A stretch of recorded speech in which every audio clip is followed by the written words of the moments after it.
Welcome to this unit in which we are going to continue the discussion of mathematical operations that we began in the previous unit. In the previous unit, we discussed the dramatical difference between linear runtime, which we normally don't like, and logarithmic runtime, which we normally love, and that is because it is bounded and it is always rather small, irrespective of the size of the input. And using this observation here, we have shown two different multiplication algorithms. The first one was naive, and it had a linear runtime. This was the algorithm in which we did multiplication by repetitive addition. And the other algorithm was much more clever and faster, and it ran, if you recall, in logarithmic runtime. And to put it in practical terms, the runtime of the better algorithm depended on the number of the digits of the input, which is always a small number, like 32 or 64 or 128, depending on the size of the data type that you are handling. And in this unit, we'll continue in the same spirit and talk about some other mathematical operations using this dual presentation of a naive algorithm leading to a better one. So let's start with division. Well, here's how division comes to play in Jack programs. You can write either something like x equals something divided by something, or if you want, you can make a direct call to the divide function of the math class. Both syntax forms are acceptable, but of course the first one is more desirable because it's more readable. And yet, if you do the first one, as you know, the compiler eventually is going to reduce it to a function call. So I just wanted to point this out as an interesting observation. So here's a naive way to implement divide. And basically, we're going to count how many times we can subtract y from x before we get a remainder which is strictly less than y. For example, what is 20 divided by 6? Well, 20 minus 6 is 14. We subtracted it once. And then 14 minus 6 is 8. We subtracted it another time. And then 8 minus 6 is 2. We subtracted 3 times. And 2 is less than 6, so we are done. So the answer is, the answer is 3 with a remainder of 2. That's the algorithm. And as you see, the algorithm's runtime depends on the size of x. And if n is the largest number that you can represent or that you can be asked to divide, then the runtime will be proportional to n. And you see it because if you look at the while loop, you realize that the number of iterations that you have to do depends on x, on the magnitude of x. And that's bad news, because not only the runtime here is very large, it's also potentially very large, it's also unpredictable.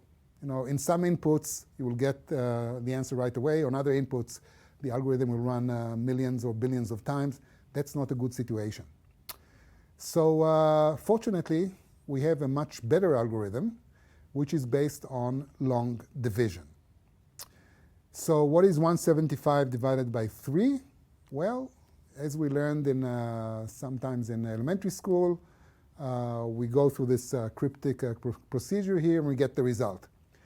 Now, most people don't enjoy seeing long division, and they don't enjoy it because as children, they were taught to go through the motions of long division without bothering to understand what is going on. I mean, teachers many times don't understand it themselves, and that's why people develop math phobia. So what I'd like to do next is, first of all, explain to you why this algorithm works, and in the process of explaining it, I will also illustrate that this is actually a darn good algorithm. So here's our division exercise or division example, 175 divided by 3. So here's how I'm going to do it. Consider the following question. what is the largest number x out of 100, 90, 80, all the way down to 10, so that 3x is no greater than 175? Well, we start with 100. So 100 times 3 is 300. It's too large. Let's skip the 90 and go to the 80. 80 times 3 is 240, too large. Skip the 70, go to the 60. 60 times 3 is 180, too large. 50 times 3 is 150. Bingo, we got it. So 50 is the answer to this question. And so we write 50 up there in the result slot, and we note that the answer must be at least 50. And if you don't see it, notice that basically what we did here is accelerated subtraction. We have managed to subtract 3 from 175 50 times. But we're not done yet, right? We haven't yet exhausted the 175. And we still have some more work to do. How much more work we have to do? Well, we multiply 50 by 3, we get 150, and we see that there's still a remainder of 25 that has to be divided by 3. And so now we have to subtract 3 from 25 so many times until we get the right answer. So here's the next question. What is the largest number x out of 9, 8, 7, all the way down to 1, so that 3x is no greater than 25? Well, 9 times 3 is 27. It's greater, not good. 8 times 3 is 24. Bingo, we got it. So we conclude that the answer must be at least 50 plus 8, right? We subtracted 50 before. Now we subtracted 3 50 times before. Now we subtracted 3 another 8 times. And we have a remainder, which we compute up there, of 1. So we still have to divide the remainder 1 by 3. But 1 is less than 3, so we are done. And the answer is 58 with a remainder of 1. So as you see, we got the answer very fast, as fast as we can actually. And the beauty of this algorithm, in addition to its simplicity, is that the runtime of this algorithm is proportional to the number of digits that we have in the input, which is log n on base 2. If we divide binary numbers, and log n on base 10 if we divide decimal numbers. So that's a great result. And to sum up, what we did with these two algorithms, let's take another quick look at them again.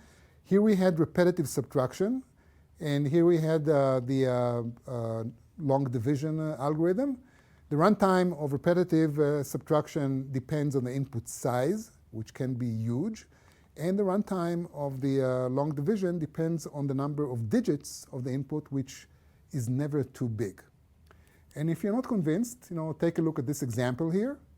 And this is happens all the time with computers, that we have to divide and subtract, divide or multiply huge numbers, for example, in graphical operations.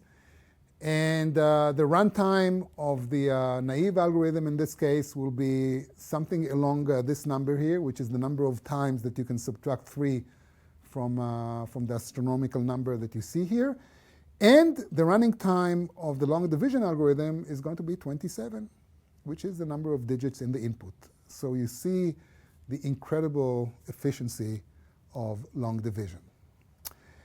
And so that's what I had to say about these two algorithms. And the next thing that I'd like to show you is yet another division algorithm, which is the division algorithm that we're going to use in our own operating system.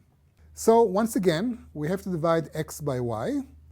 And the algorithm that we're going to use in our operating system is the following one. It's a recursive algorithm. It may take a few minutes to understand what is going on here. But basically, this algorithm is based on the following insight. Suppose we want to divide 100 by 7. Well, I don't know what's the answer, but I do know that the answer is twice as much as 50 divided by 7. Now what is 50 divided by 7? I don't know, but it must be twice as much as 25 divided by 7. And you got the picture. So you see that in just a few drilling steps, I get the right answer. And it turns out that the running time of this recursive algorithm is log of n, which once again is as good as it gets in these algorithms. We cannot hope to get anything better than that. And the beauty of this algorithm is that it involves only addition and subtraction operations, which are the same. They're all addition. And therefore, versions of this algorithm can be implemented very efficiently in either software or hardware. So that's the algorithm that we request that you implement in the division function of our math class in the Jack operating system. All right, so we discussed multiplication and division, and we presented highly efficient algorithms, which are once again, as good as it gets, almost, barring some asymptotically possible improvements, which we won't worry about. And the next function that I'd like to discuss is square root, the last one. So here's square root, and how can we compute square root efficiently? Well, square root is actually an example of a very large and highly practical family of functions that have two highly attractive features. First of all, the inverse of square root can be easily computed. It is simply x times x, and we know how to compute multiplication efficiently. So that's one attractive possibility, property. The second attractive property is that square root is monotonically increasing. It never does something like this. It always goes up together with x, together with the input. Now, based on these two properties, we can conclude that square roots can be computed using a binary search algorithm. And the binary search algorithm has a running time which is logarithmic. So once again, we are back in the cozy place of logarithmic running times, and we are very happy and pleased. And this is the algorithm that we are going to use in our operating system. I don't want to dwell on it because, quite frankly, this is not a course about algorithms. But if you want, you can stop the tape and indulge in understanding how it works. And that's how we're going to implement square roots. And once again, it is a highly efficient algorithm. So to recap, we talked about multiplication, division, square root. The remaining functions are so trivial that I don't want to waste our time discussing them, and I trust that you will be able to handle them quite easily. So moving along, I do want to talk about some implementation notes which are important because mathematical operations always have some potential problems that have to be dealt with. So here's our multiplication algorithm in pseudocode. And there are three issues which we have to discuss. First of all, how do we multiply signed numbers, not necessarily negative, but numbers that have signs? How to handle overflow if we get it, and how to implement the operation ith bit of y, which is required somewhere in the algorithm. So we'll deal with each of these questions separately. Handling negative numbers or mixed numbers. Well, it turns out, if you inspect this algorithm, it turns out that if the inputs are represented using a 2's complement, the algorithm works just fine. It will always give you the right answer. You can try to prove it, you can try to play with an example, or you can just believe us. There's no need to handle signed numbers in any particular way. Okay, what about overflow? Well, if you look at the algorithm, you will see that there are at least, there are two places where you can get overflow. Sum becomes sum plus shifted x, and shifted x becomes shifted x plus shifted x. So what should we do about overflow? Well, it turns out, once again, that the algorithm always returns the correct answer modulo 2 to the 16th, which means that maybe it will not give you all the digits of the correct answer, but the digits that it will give you will be the right ones. And normally, we don't have overflow, so for us, this result is good enough. Finally, we have this condition here, which is somewhat challenging. We have to extract the ith bit of some 16-bit value, which we call y in this algorithm. So how do we do it? How can we extract, let's say, the 5th bit of 100110011 16-bit value? How should we do it? Well, we suggest to encapsulate this extraction, this operation, in a Boolean function that we call bit. It has two arguments. The first argument is the 16-bit value that we want to operate on, and the second one is the index that we want to extract. And this function normally can be implemented very efficiently using bit shifting operations, which some languages like Java has, and yet Jack does not feature bitwise operations. And therefore, we need some workaround.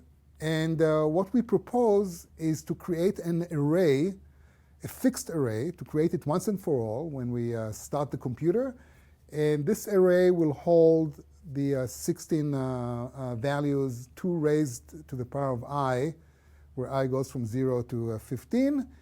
And we can build this array as follows. We recommend that it will be a static array. We call it, you can call it whatever you want, but that's, I think, a pretty good name, 2 to the ith. So we can declare it statically at the class level of math, and we can use math in it to actually build it and populate it with values. Once you have this array in place, if you think about it a little bit, you will see that you can use this array in order to implement the bit function quite easily.